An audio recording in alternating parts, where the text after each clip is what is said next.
hoy vamos a hablar de la restauración del sacerdocio para este tiempo.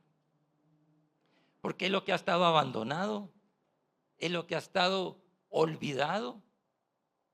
Y vamos a ver qué pasó con el sacerdocio antiguo y qué pasó con el sacerdocio actual. Y se van a dar cuenta por qué estamos como estamos. Entonces dice, restauración, recreación, reformar, reinicio, y hasta en inglés se parece porque en inglés es reset, reafirmar. ¿Reafirmar qué? Reafirmar la fe y el compromiso. Relación, también es re. ¿Cómo vamos a mejorar nuestra relación? A través de la adoración, a través de la palabra y a través de la adoración. Y esto va a traer revelación, restitución y reconciliación. Pongan atención, porque realmente después nos vamos a quejar de que qué pasó. Voy a hablar rapiditamente de esto y vamos a entrar al tema que hoy voy a dar la primera parte. Adoración, oración, palabra fue lo que nosotros empezamos, y luego él vino y dijo, falta el ayuno. Falta el ayuno. Es una disciplina del ayuno. Para mantenernos lejos del pecado, para resistir al enemigo con el ayuno, la palabra, la adoración y la oración. Y la presencia que va a traer eso, la obediencia, la santidad y la autoridad que eso va a traer, va a hacer que lo que antes, que habíamos dejado de ver, los prodigios, los milagros, mire, el Señor no puede confiar milagros en alguien que le va a hacer peor, sino que tiene que descansar su autoridad, su poder en alguien que pueda soportar esa carga de santidad y de adoración para poder participar y continuar. Pero como todo está escrito, nada de lo que está ahorita pasando es nuevo. Miren, quieren que hoy, por favor, que apunten porque el que no apunta se le va a olvidar. ¿Verdad? Se olvida si uno no apunta. A los 8 días lo que uno oyó, a los 8 días ya se olvidó todo. Amós 9, del 11 al 15. Amós 9, del 11 al 15. Dice, en aquel tiempo yo levantaré. En otra versión dice, reedificaré el tabernáculo caído de David y cerraré sus portillos y levantaré sus ruinas y lo edificaré como en el tiempo pasado, para que aquellos sobre los cuales es invocado mi nombre posean el resto de Edom, y a todas las naciones, dice Jehová, que hacen esto. Entonces, ¿qué se hace en un tabernáculo? En un tabernáculo se adora, se ora, se lleva la palabra y se ayuna. Entonces, en ese tabernáculo, pero si el sacerdote está caído, ¿cómo se va a restaurar ese tabernáculo? Entonces, en Hechos 15, 16 al 20, en Hechos 15, 16 al 20, habla de la contaminación y de la idolatría, de la fornicación que contaminó en ese entonces.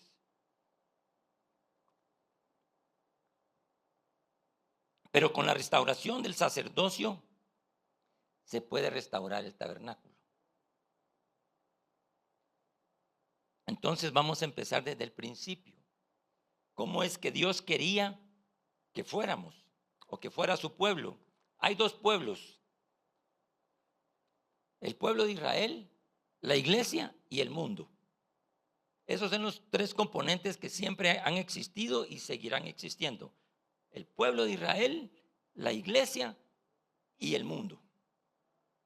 Entonces, vean en Éxodo 19, 5 al 8, Éxodo 19 del 5 al 8, Esa fue la idea original de Dios. Esto es antes de la ley. Esto es 3 meses después de que habían salido de Egipto y fueron a acampar enfrente del monte de Sinaí. Y Dios les dice: ahora pues, si dieres oído a mi voz y guardares mi pacto, vosotros seréis mi especial tesoro sobre todas las naciones de la tierra, porque mía es toda la tierra. Y vosotros me seréis un reino de sacerdotes y gente santa. Estas son las palabras que dirás a los hijos de Israel. Entonces Moisés vino y llamó a los ancianos del pueblo y expuso en presencia de ellos todas las palabras que Jehová le había mandado, y todo el pueblo respondió a una y dijeron: todo lo que Jehová ha dicho haremos. Y Moisés se refirió a Jehová de las palabras que había dicho el pueblo. Entonces, no estaba programado que de una sola familia, que de una sola tribu naciera el sacerdocio. Pero ahorita vamos a ver por qué pasó eso. Porque el pueblo dijo: bueno, nosotros vamos a hacer todo lo que tú mandes. Pero después vimos que cuando Moisés bajó del monte, le avisó Dios y le dijo: mira, allá abajo hay un gran bacanal, ¿verdad? Están adorando ídolos, están haciendo cosas que no te agradan. Y cuando ustedes ya saben la historia, cuando Moisés baja, ahí lo vamos a dejar de momento.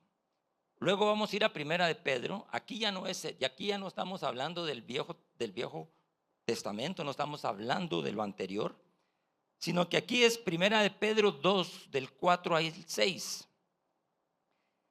Dice: acercándoos a él, piedra viva, hablando de Jesucristo, desechada ciertamente por los hombres, mas para Dios escogida y preciosa. Vosotros también, como piedras vivas, sed edificados como casa espiritual. Como casa espiritual y, ¿qué dice? Sacerdocio santo. ¿Para qué dice? Para ofrecer sacrificios espirituales aceptables a Dios por medio de ¿quién? De Jesucristo. Por lo cual también contiene la escritura. He aquí, dice: yo pongo en Sión la principal piedra del ángulo, escogida, preciosa, y el que creyere en él no será avergonzado. Eso está en Isaías 28, 16. Estaba profetizado. Nada de lo que estamos haciendo es que apareció así o se nos ocurrió a nosotros. Todo está profetizado. Después vayamos a 1 Pedro, ahí adelantito, 1 Pedro 1, del 2 al 9. Y entonces aquí ya le está hablando a la iglesia. En lo que leímos en Éxodo 19, Dios le estaba hablando al pueblo, al primer pueblo que Dios escogió. Nosotros somos el segundo pueblo que Dios escogió y nos dice: mas vosotros sois linaje escogido, real sacerdocio, nación santa, pueblo adquirido por Dios, para que anunciéis las virtudes de aquel que os llamó de las tinieblas a su luz admirable. De una vez nos dice que nos escogió, y de una vez dice que nos llamó, y de una vez dice para qué nos quiere. ¿Cuál va a ser nuestro principal deber o actividad como sacerdotes? Que es anunciar las virtudes de aquel que nos llamó de las tinieblas a su luz admirable. Entonces vamos a ir definiendo el significado de sacerdocio y van a ver que no es tan complicado. Es difícil, pero no es complicado si lo llevamos. Luego, a través de Juan, a través de la revelación en Apocalipsis 1, del 5 al 6, ahí rectifica, no rectifica, sino que reafirma y dice: y Jesucristo, el testigo fiel, el primogénito de los muertos y el soberano de los reyes de la tierra, al que nos amó y nos lavó de nuestros pecados por su sangre y nos hizo, aquí ya lo da por hecho, no dice y los haré, sino que dice y los hizo reyes y sacerdotes para Dios su Padre. A Él sea la gloria, el imperio por los siglos de los siglos. Amén. Entonces, si ustedes ven ahí en el capítulo 19 de Éxodo, pero luego se adelantan un poquito, es largo esto. En el 32 rápidamente, ahí está toda la historia de todo lo que pasó cuando Moisés bajó. Solo se los dejo para que ustedes lo lean y se puedan dar cuenta que no pudieron esperar 40 días a Moisés. No lo pudieron esperar 40 días. Y todavía dicen, miren, que es que ese Moisés, dice, que se fue allá y no sabemos qué le aconteció. Y entonces le dice el pueblo a Aarón que haga un becerro de oro para adorarlo. Para adorarlo. Y qué tan rápido cayeron esos 3 meses después de que habían salido de Egipto. Entonces, ¿qué quiere decir? Que antes de que viniera el sacerdocio arónico o el sacerdocio levítico, él quería que todo el pueblo fuera reyes y sacerdotes. Pero por la idolatría, por la rebelión, por la desobediencia, entraron en pecado. Entonces, lo original era que todo el pueblo fuera, ¿verdad? Pero ¿qué pasa? Si ustedes siguen leyendo, viene Dios y los perdona y renueva el pacto que está en Éxodo 34, 8. Apunten por favor y ustedes lo leen. Y en 36, 8 construyen el tabernáculo, ¿verdad? Los perdona y luego construyen el tabernáculo. Y en Levítico, en Levítico se describe toda la contaminación del sacerdocio arónico, que es grande, y no vamos a mencionar, solo vamos a mencionar 2. Vamos a mencionar a los hijos de Elí y a los hijos del mismo Aarón, que contaminaron el sacerdocio. Pero qué fácil es cuando alguien comete un pecado o cuando alguien comete una infracción, criticarlo y decir el fulanito, aquel, la fulanita, aquel sacerdote, aquel pastor. Pero ¿qué pasa cuando somos nosotros los que cometemos la infracción? Primero escondemos el pecado, nos hacemos los locos, escondemos ese pecado y le echamos la culpa a alguien más, como Aarón. ¿Qué le dijo a Aarón cuando llegó Moisés? Es que el pueblo me dijo que lo hiciéramos. Es de las respuestas más absurdas que existen en la palabra, ¿verdad? Y también es lo absurdo cuando nosotros, no, es que Eva le dijo, es que la mujer que me diste, ¿verdad? Y Adán dice, no, es que, y Eva dice, no, es que la serpiente que. Siempre le echamos la culpa a alguien, y más aún, nosotros nos enojamos con Dios cuando nos va mal, le echamos la culpa a alguien más, inclusive le echamos la culpa a Dios, y luego nos enojamos todavía al colmo del colmo.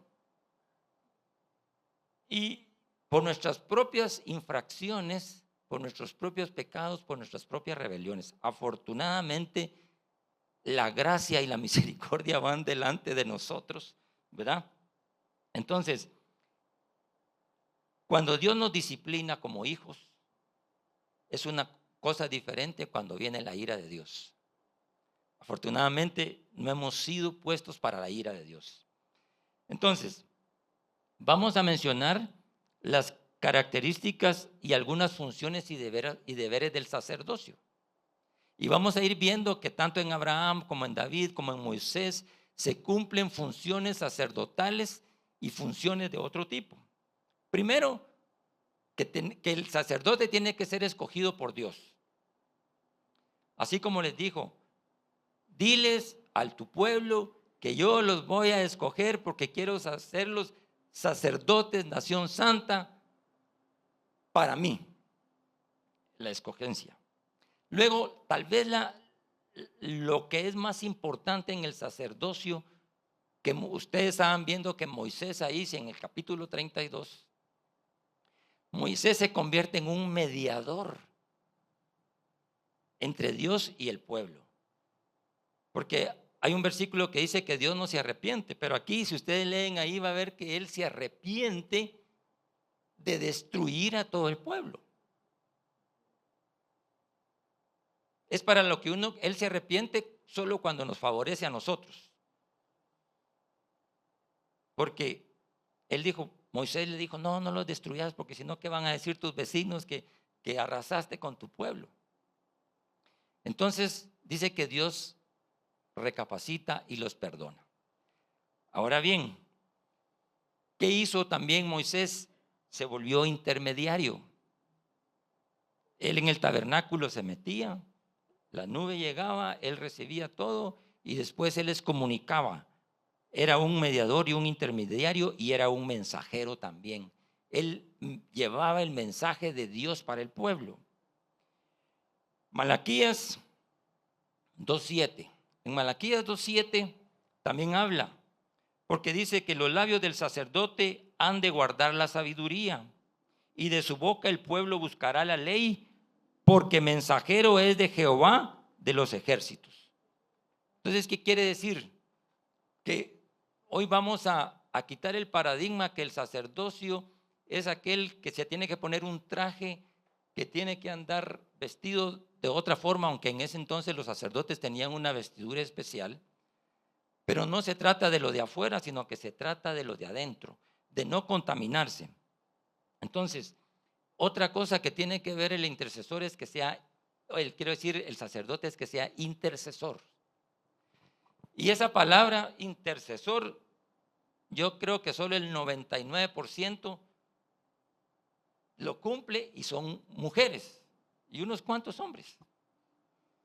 Nosotros los hombres nos hemos quitado ciertos atributos que tenemos que hacer para ofrecer un sacrificio delante del Señor, para que ese sacrificio sea agradable a Dios.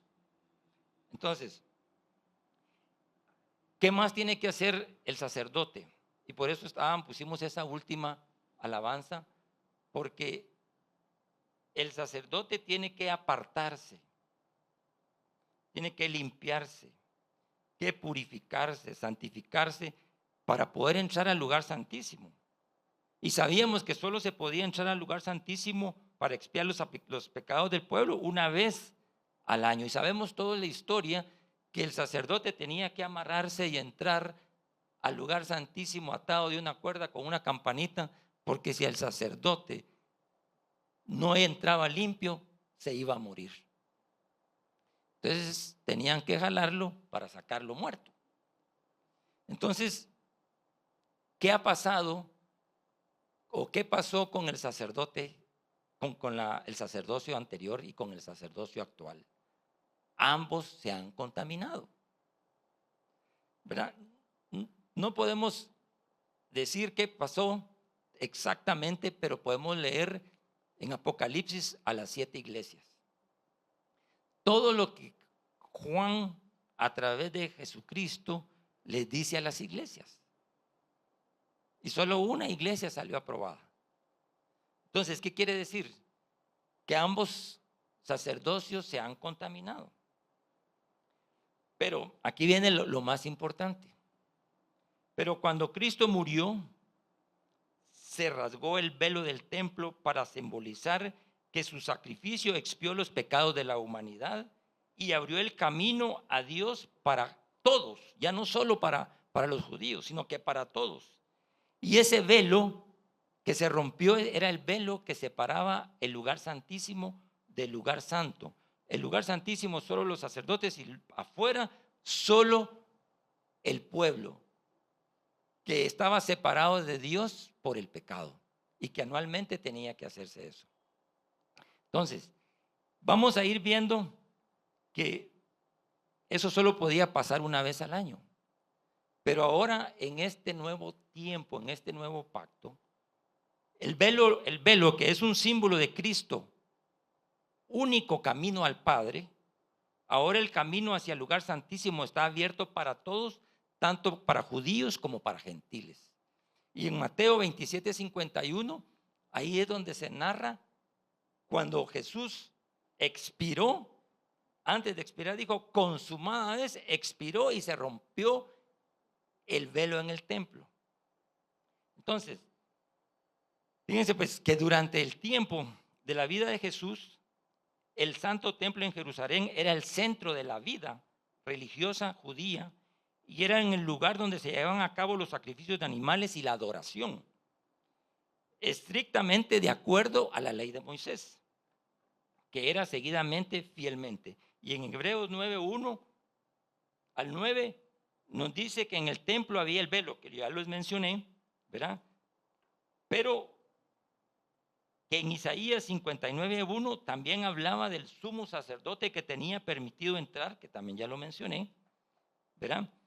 Y sabemos que en ese templo la Biblia describe bien el alto, que aproximadamente eran 20, 30 pies de alto, altísimo, y tenía 10 centímetros de espesor. Para que se rompiera ese velo, dice que habían hecho una prueba ahí, según Josefo, que lo jalaban con 2 caballos de lado y no se podía romper.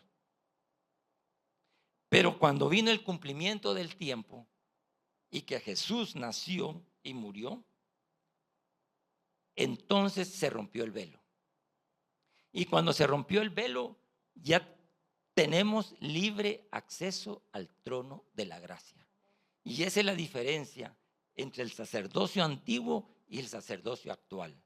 Antes era un año, ahora no. Ahora tenemos libre acceso al trono de la gracia. Así que eso simboliza que su sacrificio y derramamiento de su propia sangre fue una expiación suficiente para todos los pecados y significa que a raíz de eso solo hay un mediador entre Dios y los hombres. Y nosotros como sacerdotes vamos a ser un mediador entre Dios y los que no creen en Dios.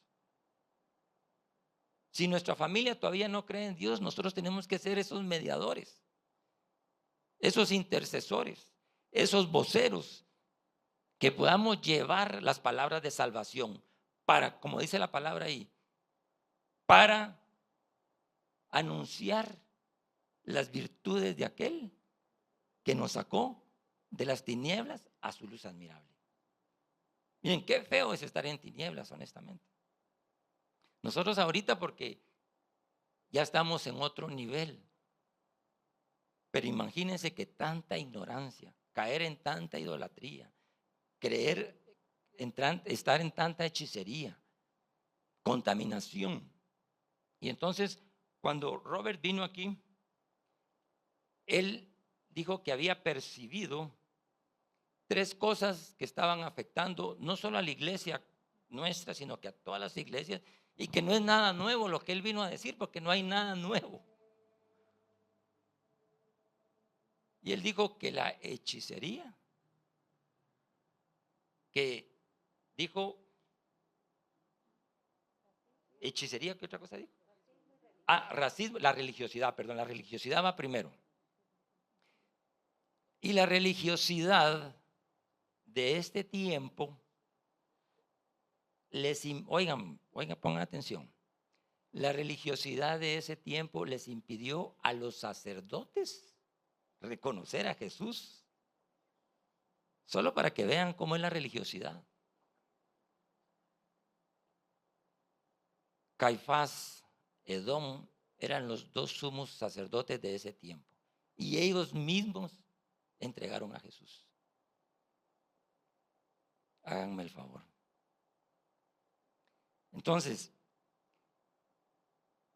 ¿por qué se destruyó el templo en el año 70 de la era cristiana? Jesús lo profetizó en Mateo 24 y dijo, no quedará piedra sobre piedra, todo ya estaba. No fue que los romanos llegaran y ellos deshicieran el templo, era para que al destruir ese templo hubiera necesidad de restaurar ese otro templo, que es el tercer templo que se está esperando que se reconstruya. Tampoco los romanos mataron a Jesús, tampoco los judíos mataron a Jesús. Él se entregó, Él vino, Él fue voluntariamente a la cruz. O sea, a Dios nadie lo puede matar, a Jesús nadie lo puede matar, Él se entregó. Por eso tenemos que quitar ese paradigma que los judíos mataron, y por eso hay antisemitismo, y por eso hubo por tantos años de la Iglesia Católica y de la Iglesia de todos lados en contra de los judíos. Porque la revelación no había venido de que a Jesús no lo mató nadie. Él se entregó. Entonces, ese velo en el templo era un recordatorio constante de que el pueblo se mantenía en esa humanidad apartada de la presencia de Dios. Pero llegó ese momento. Ese es el momento más crucial en la historia, porque eso vino a cambiar el sacerdocio, ¿verdad? Es el sacerdocio que en el libro de Melquisedec, cuando Melquisedec sale al encuentro de Abraham, mucho antes de la ley, es prototipo de Jesucristo para el nuevo sacerdocio de este tiempo. Y esa va a ir en la segunda enseñanza que vamos a dar de ese sacerdocio. Pero para continuar hasta donde quiero llegar, es que por tanto que ahora tenemos un gran sumo sacerdote que traspasó los cielos, Jesús el Hijo de Dios, dice, retengamos nuestra profesión. Fíjense cómo dice la palabra, retengamos nuestra profesión, ¿verdad? Tenemos que ser profesionales en lo que hacemos, no mediocres, ni olvidadizos, ni que nos contaminemos, sino que tenemos que estar atentos a la palabra, atentos en oración, atentos en intercesión, para poder estar limpios en este tiempo y poder resistir lo que viene. Entonces, dice ahí, por tanto, teniendo un gran, en eso, Hebreos, si quieren vamos a la palabra en Hebreos 4, 14 al 16. Hebreos 4, 14 al 16.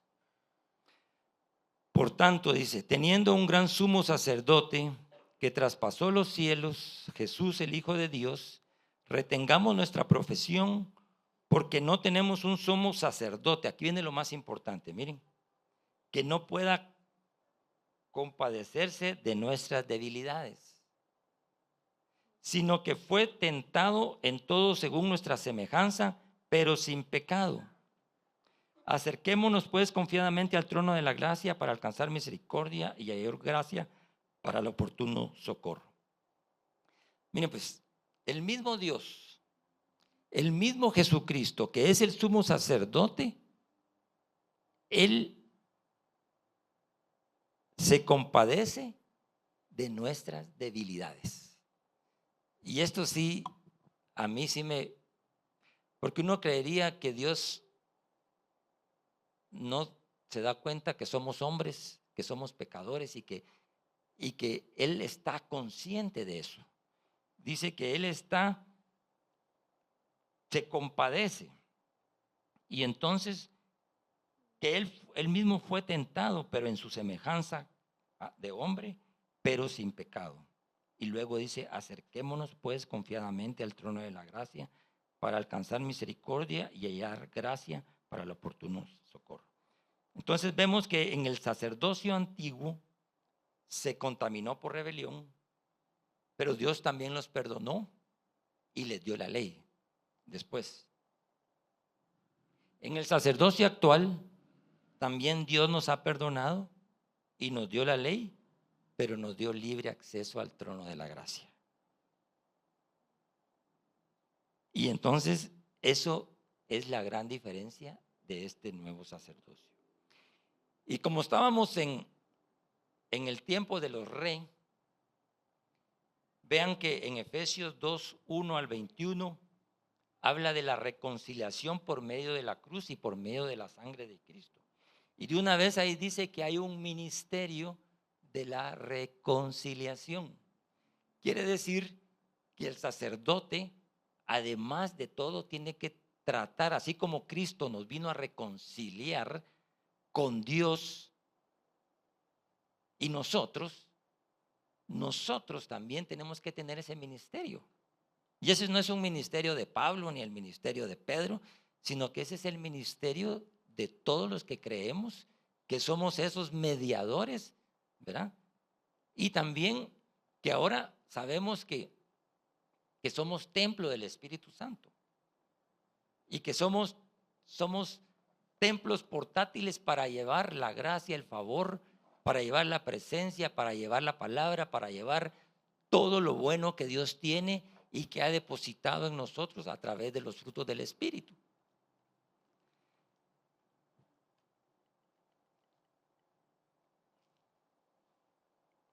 Entonces, en 2 de Corintios 5:18, 2 de Corintios 5:18,